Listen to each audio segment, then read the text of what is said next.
Good morning second year. आज thermodynamics जो आपका यूनिट 1 है उसमें लेंगे आइसोथर्मल कंडीशन में और एडियाबैटिक कंडीशन में। दो कंडीशन में, एक समतापीय एक रुद्धोष्म प्रक्रम में 4 चीज़ें निकालेंगे। एक वर्क डन, दूसरा क्यू, फिर change in internal energy and change in enthalpy. ये 4 चीज़ों का कैलकुलेशन करेंगे। तो देखिए, calculation of W Q delta E and delta H for the expansion of ideal gases under isothermal condition for reversible process. तो हमें क्या करना है, प्रोसेस एक तो देखिए आइसोथर्मल है, तो समतापीय या आइसोथर्मल कंडीशन का मतलब क्या है कि पूरे प्रोसेस के दौरान ताप स्थिर रहेगा। और उस कंडीशन में हमें कैलकुलेट करना है। सबसे पहले देखते हैं, कैलकुलेट करते हैं W यानी कि expression for work done. W देखें तो देखिए, ये वाला एक्सप्रेशन आप पहले देख चुके हो। कैसे निकाला था आपने? मान लीजिए यदि गैस का दाब P है और यदि हम रिवर्सिबली यदि एक्सपेंशन करा रहे हैं, यानी कि स्लोली धीरे धीरे अगर एक्सपेंशन करा रहे हैं, तो क्या होगा, एक्सटर्नल प्रेशर गैस के दाब से अनंत सूक्ष्म कम होता है। यानी कि यदि गैस का दाब P है तो एक्सटर्नल प्रेशर कितना हो जाएगा, P माइनस dP।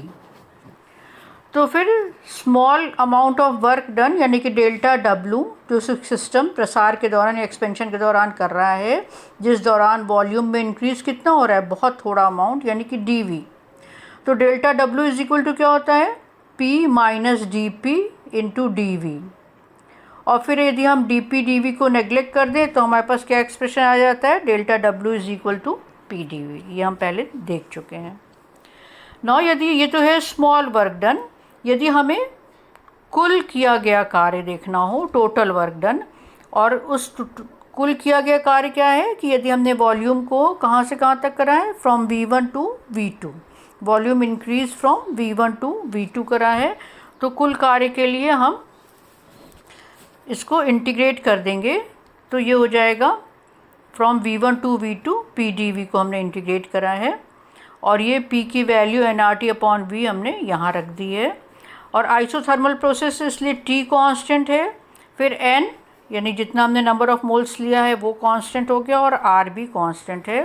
तो W इज इक्वल टू क्या आ जाता है, nRT हम इंटीग्रेशन के बाहर ले लें और dV अपॉन V को इंटीग्रेट कर देंगे, तो log V2 अपॉन V1, या log बेस 10 में यदि हम यहाँ चेंज करें तो क्या हो जाएगा, 2.303 nRT log V2 upon V1।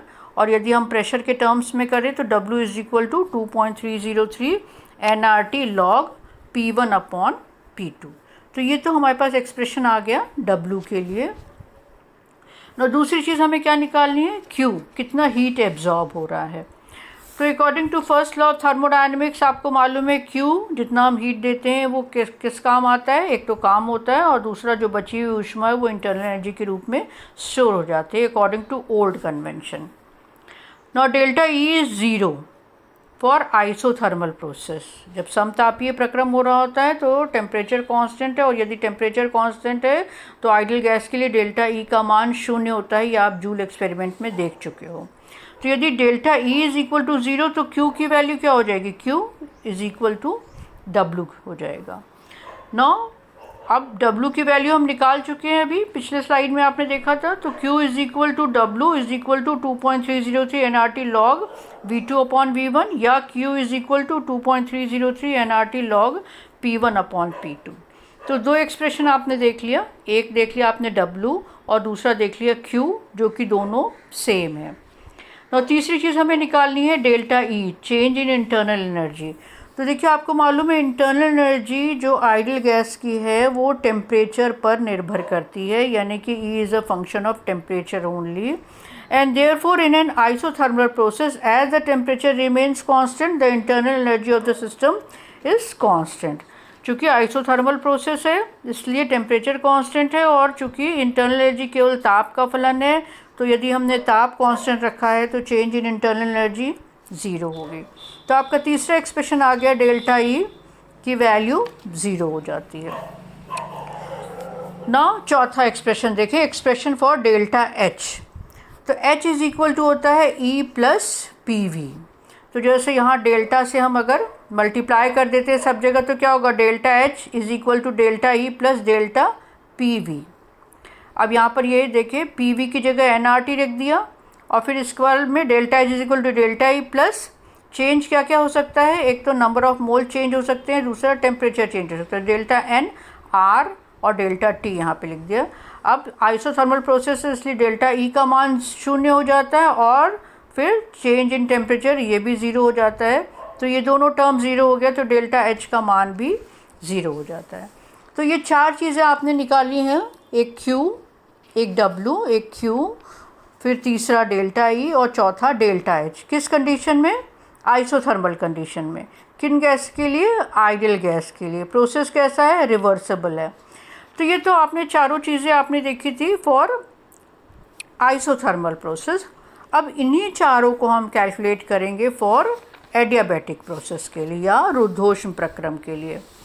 तो एक चीज़ और देख लीजिए, वो है कि आइसोथर्मल प्रोसेस के लिए P V is equal to constant होता है, जबकि एडियाबैटिक प्रोसेस के लिए P V to the power gamma is equal to constant. And gamma क्या होता है, gamma is equal to C P upon C V, और गामा की वैल्यू 1 से ज़्यादा होती है। तो अब हम नेक्स्ट उन्हीं चारों को कैलकुलेट करेंगे, लेकिन प्रोसेस कैसा है, एडियाबैटिक। कंडीशन कैसी है, एडियाबैटिक। प्रोसेस वही रिवर्सिबल है, वही आइडियल गैस है, वही 4 चीज़ हमें निकालनी है, W Q, delta E and delta H.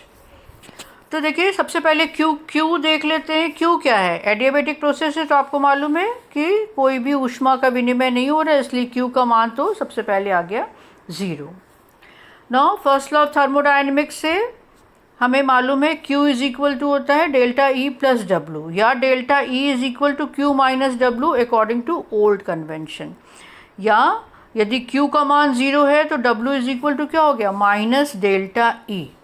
इसका मतलब ये हुआ कि एडियाबैटिक प्रोसेस में, रुद्धोष्म प्रक्रम में, जब ऊष्मा का अवशोषण नहीं होता है तो सिस्टम जो कार्य करता है, जो वर्क कर रहा है, वो किसके कॉस्ट पे कर रहा है, इंटरनल एनर्जी के कॉस्ट पे। इंटरनल एनर्जी को खर्च कर रहा है, कंज्यूम कर रहा है, तब वो काम कर रहा है, तब वो एक्सपेंशन कर रहा है। तो यदि इंटरनल एनर्जी में कमी आ रही है तो चूँकि इंटरनल एनर्जी ताप पर निर्भर करती है, इसलिए टेम्परेचर भी सिस्टम का कम होगा। तो पहली चीज़ हो गई एक्सपेंशन के दौरान, जब एडियाबैटिक प्रोसेस हो रहा है, Q0 हो गया, एक्सपेंशन हो रहा है, यानी कि सिस्टम काम कर रहा है, और काम करने के लिए वो कहाँ से एनर्जी लेगा, वो इंटरनल एनर्जी ख़त्म करेगा।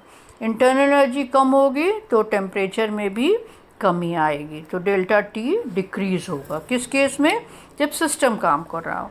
अब इसका उल्टा ले ले, यदि सिस्टम के ऊपर काम हो रहा हो, यानी कि कंप्रेशन या संपीड़न हो रहा हो, तो उस केस में इंटरनल एनर्जी बढ़ेगी, और इंटरनल एनर्जी बढ़ेगी तो टेम्परेचर का मान भी बढ़ेगा, क्योंकि इंटरनल एनर्जी ताप का फलन है।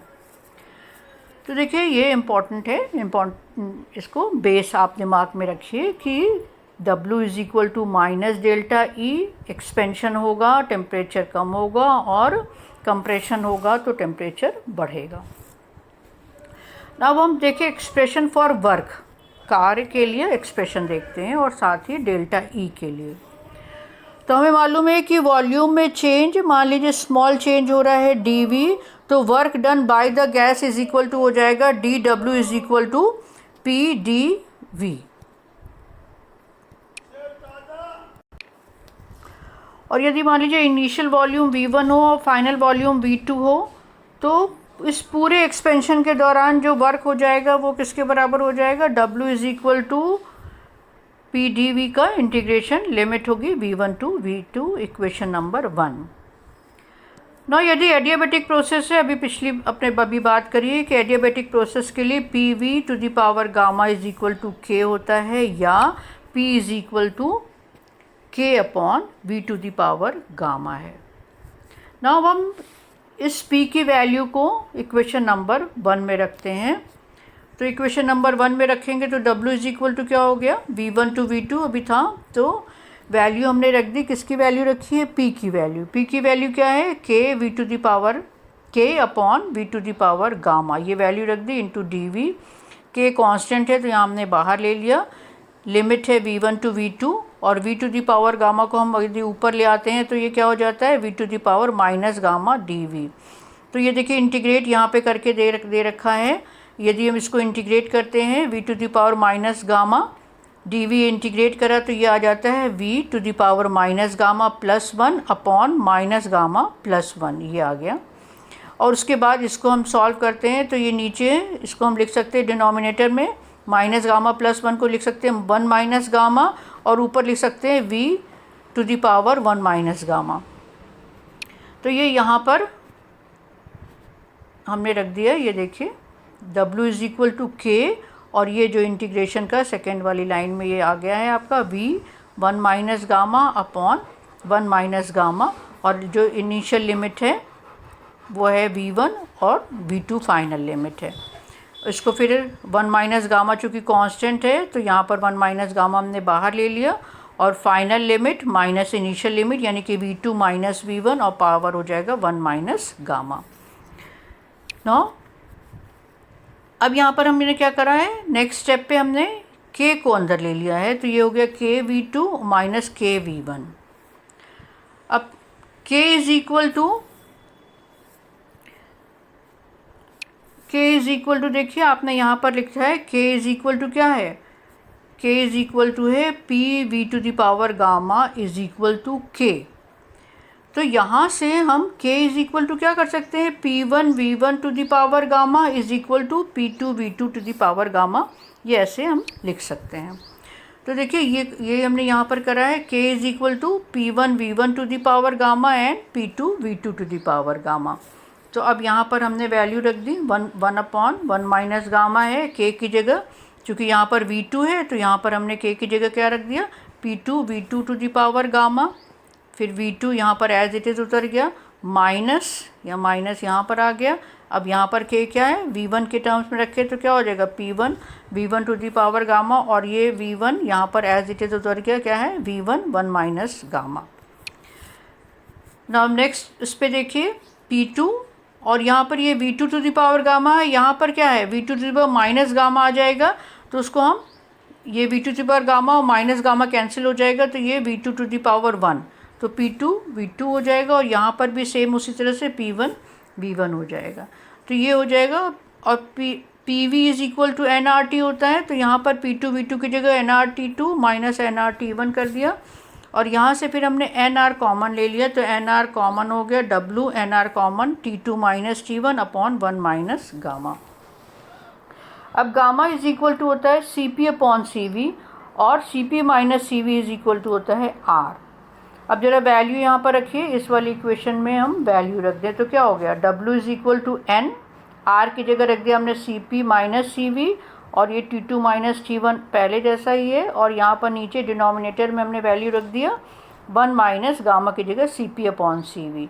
ये यहाँ पर हमने एलसीएम ले लिया और एलसीएम लेने के बाद ये cv जो है ये तो ऊपर चला जाएगा न्यूमरेटर में, और ये cv माइनस cp है तो यदि हम माइनस साइन के साथ कर दें तो ये cp माइनस cv हो जाएगा।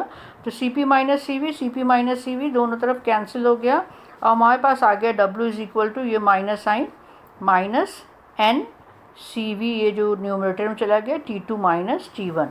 तो w की वैल्यू क्या हो गई, w इज़ इक्वल टू आपने कैलकुलेट कर लिया minus n cv t2 minus t1। यदि हम एक फॉर 1 मोल कर लें तो n को हटा देंगे तो w is equal to minus cv t2 minus t1। अब हमने पहले देख लिया था कि w इज़ इक्वल टू आया था माइनस डेल्टा ई। यदि हम रिवर्सिबल एक्सपेंशन करा रहे थे तो हमने पहले देखा था कि चूँकि q एडियाबेटिक है तो एडियाबेटिक एक्सपेंशन q की वैल्यू 0 थी तो जो वर्क हो रहा था वो इंटरनल एनर्जी के कॉस्ट हो रहा था, यानी कि इंटरनल एनर्जी ख़त्म हो रही थी। ये हम पहले देख चुके हैं, w is equal to minus delta E. तो डेल्टा ई की अगर हम वैल्यू निकालना चाहें तो हम यहाँ पर ये यहाँ से आ जाएगा n cv t2 minus t1, तो ये हो गया डेल्टा ई और ये हो गया w। Now enthalpy change delta H देखें तो delta H is equal to होता है H2 माइनस H1 और H इज इक्वल टू होता है E प्लस PV। तो H2 की जगह हम लिख सकते हैं E2 प्लस P2V2 और H1 की जगह लिख सकते हैं E1 प्लस P1V1। थोड़ा इसमें हमने रीअरेंज कर दिया तो क्या हो गया E2 minus E1 plus P2V2 minus P1V1। E2 minus E1 की जगह पे डेल्टा E और यहाँ पे P2V2 की जगह पे हम रख सकते हैं NRT2 और यहाँ पर P1V1 की जगह पर NRT1। तो NR कॉमन हो जाएगा, ये हो जाएगा T2 माइनस T1। अब चूँकि डेल्टा E की वैल्यू आप पहले निकाल चुके हो, क्या है NCV T2 माइनस T1, तो ये डेल्टा E की वैल्यू हमने यहाँ रख दिया NCV T2 माइनस T1 और ये NR T2 माइनस T1 ये लिख दिया। और यहाँ से हमने कॉमन ले लिया, एक तो हो गया N कॉमन हो गया, दूसरा T2 माइनस T1। देखिए दोनों तरफ T2 माइनस T1 और N है तो हमने N T2 minus T1 common ले लिया। तो ये आ गया आपके पास CV, इधर से CV और फिर इधर से क्या बचा R, तो ये हो गया CV प्लस R। तो ये CV plus R is equal to CP। तो delta H is equal to NCP T2 minus T1। तो डेल्टा E और डेल्टा H में क्या अंतर है, केवल CP और CV का अंतर है। तो delta E is equal to NCV T2 minus T1 और delta H is equal to NCP T2 minus T1। तो आज बच्चों यहीं तक। नेक्स्ट टर्न पे हम थर्मोकेमिस्ट्री या ऊष्मा रसायन शुरू करेंगे जो इसी यूनिट का ही एक आगे का पार्ट है। Thank you.